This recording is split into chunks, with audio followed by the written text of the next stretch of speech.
Welcome to the very first episode of the Minecraft Explorer's Handbook.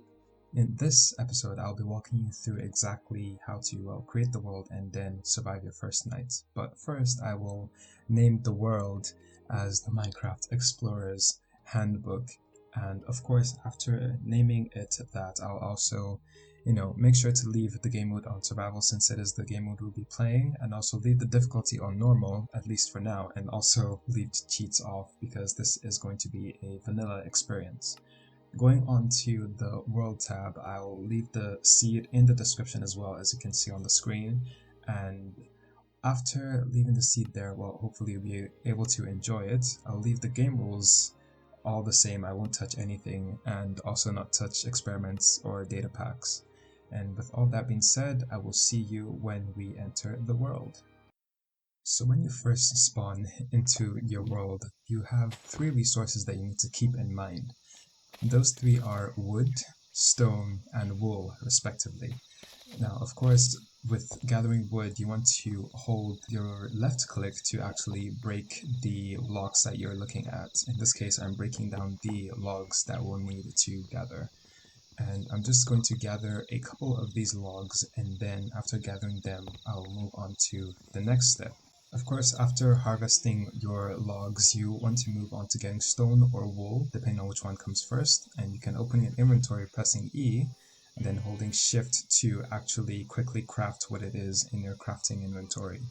And so I'm making the sticks now using the recipe of 2 planks on top of each other. And so I'll place the crafting table down and then create the first tool you really need, which is a wooden pickaxe. Now, using this wooden pickaxe, since we see sheep nearby, we're just going to go ahead and kill them so we can get the wool that we need to craft the bed, which will help us skip the night later on. And normally you want to get actually 3 of this wool. We just kill 2 sheep, and sometimes they can drop more wool, sometimes they drop less. Usually they drop at least 1, sometimes they don't drop at all. But we're going to go ahead and try to find the last sheep, as we found it right here, and we'll go ahead and kill it to get the final wool. And as you notice, I'm jumping up and then hitting when I come down, and that in the game actually deals a critical damage or critical attack when you jump and then you hit down as you're striking. There's also a way of hitting, which is to tap with your left click and then you wait for the bar to load, but that will be in a much later episode.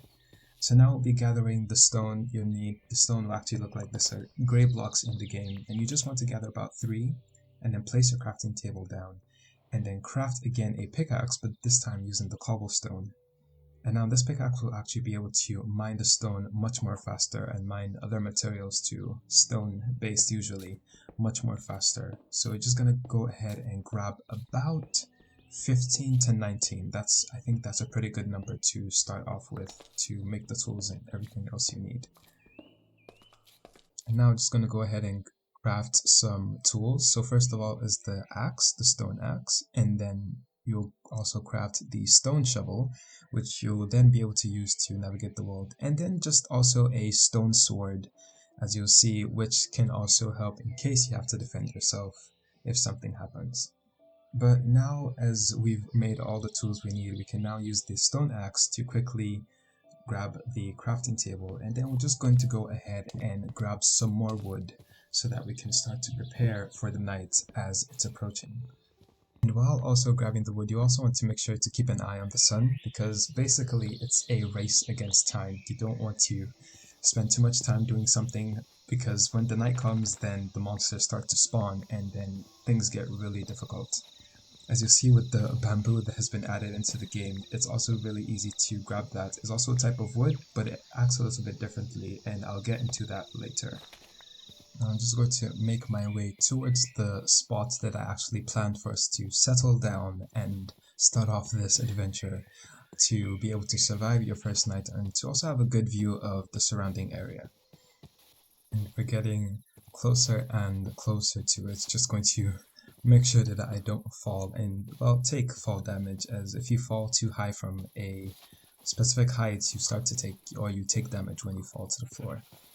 So now this is the spot that I've chosen. It looks really good. There's water close by and there's also a mesa in the background. So I'm just gonna go ahead and clear out the area so I can build the shelter that we'll need to keep us safe during the night.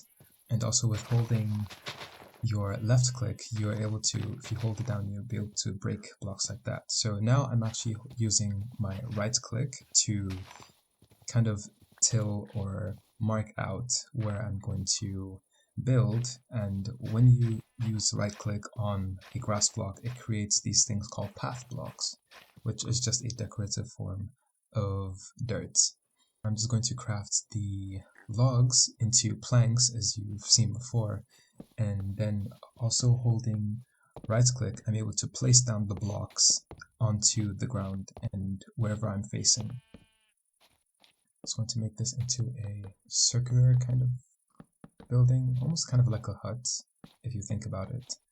And then leaving spaces in the middle just so that we'll be able to see what is outside, in case we need to see what is outside before going out. Now just going to go ahead and break the grass blocks inside so that we can replace them with maybe something that looks a bit better than just grass. I'm going to turn the birch logs into planks and then fill out the hole that I just dug out, just to have a nice and better looking floor. After doing that, you want to then place down your crafting table at maybe the edge right there, and then using 3 planks at the bottom and then 3 wool on top, you would be able to create your bed, which is really essential in skipping the night.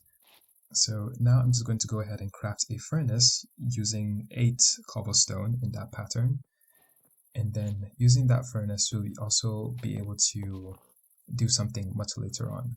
Now I'm going to turn all the jungle logs into planks, and then in a same way like the bed, I turn all of that into slabs, and when turning all of that into slabs, I'm going to dig out some of the dirt that is here because we can't reach the top as easily. I'm just going to use that dirt to be able to create some kind of staircase to go up so we can at least cover the top of this house that we're making. So while I am placing the slabs to create the roof, I'm just going to explain the thought process behind the WSW method of the wood, stone, and wool. So when you start out in a Minecraft world, the first thing you want to do is to get wood. It's kind of a tradition within Minecraft because it's the easiest resource to gather without needing any prior tools to actually gather it. And no matter where you are in your Minecraft journey, you will always need wood at some point in the game. It's almost always, if not always, relevant wherever you are playing, whether it's the mid game, the early game, the late game. You always need wood, as it always stays relevant in either creating tools or just decorative blocks or just general things like the crafting table. So that is why I suggested going for wood first and then stone, which usually I see before actually wool sometimes. The stone is able to allow you to quickly upgrade your tools to stone tools, and I only made a pickaxe because that is the one that would allow me to gather more stone and then create better tools. So now I just put the logs in the furnace to kind of smelt up, and then making a door in that shape to make sure that nothing enters through the front door. And I put the logs in the furnace there so that I'll be able to craft torches using the coal that is there. So I'm just going to quickly craft those torches, and it makes about 4 of them. It just lights up the house so that we can see all around. And now that it is night, you just right click your bed, you sleep, you get the achievement Sweet Dreams, and just like that you have successfully survived your first night without any prior damage or any mishaps going on. I'm just going to clear this out so that we don't need it anymore. And I think I can definitely make the house look a little bit better, so I will work on that and try and improve the house with it. So I'm just going to turn using a specific crafting recipe to make trapdoors in that specific way, kind of like the bed. and then take out these torches that are here. And I'm actually going to leave that one there and place those two there. And then with the trapdoors, I'm going to place one there and then place another one on top of it and remove that one.